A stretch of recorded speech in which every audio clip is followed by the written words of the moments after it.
Welcome back. ભુજની GK general હોસ્પિટલના resident અને ઇન્ટર્ન ડોક્ટરોએ હડતાલ પર ઉતરી વિરોધ નોંધાવ્યો।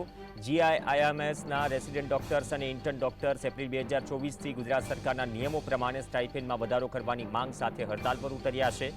ડોક્ટર્સે ડીન ઓફિસ આગળ અચોક્કસ મુદ્દતના ધરણા કર્યા હતા અને કામથી અડગા રહ્યા હતા।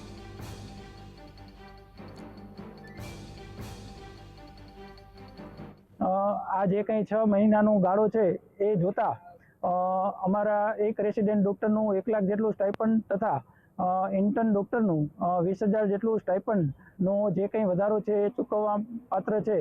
આ રીતે જોવા જઈએ તો 150 જેટલા રેસિડેન્ટ ડૉક્ટર અને 150 જેટલા ઇન્ટર્ન ડૉક્ટરનું ટોટલ 2 થી 2.5 કરોડ જેટલું સ્ટાઇપન્ડ ચૂકવવા પાત્ર છે, જે મેનેજમેન્ટ તરફથી આ માંગણીને લઈને કોઈ સકારાત્મક અમને જવાબ મળેલ નથી।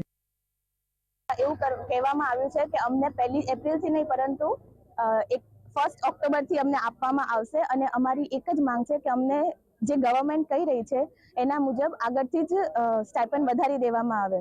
અમે અહીંયા 24 કલાક અને ઘણા તો 36 કલાક સુધીની ડ્યુટી કરતા હોય છે intern plus resident doctors. Emergency સેવા 24 કલાક 7 દિવસ અને 365 દિવસ ચાલુ હોય છે, પરંતુ અમને જ્યારે અમારી વાત અમે દર્દીને કોઈ જ તકલીફ થાય કે એવું નથી ઈચ્છતા અને એના માટે જ અમે છેલ્લા 2 મહિનાથી વાટાઘાટો કરીને અને લેટર્સ આપીને આ વસ્તુનો હલ માંગતા હતા, પરંતુ હજી સુધી અમને આપવામાં આવ્યો નથી અને એના પર અમારે આ પગલું ભરવું પડ્યું છે।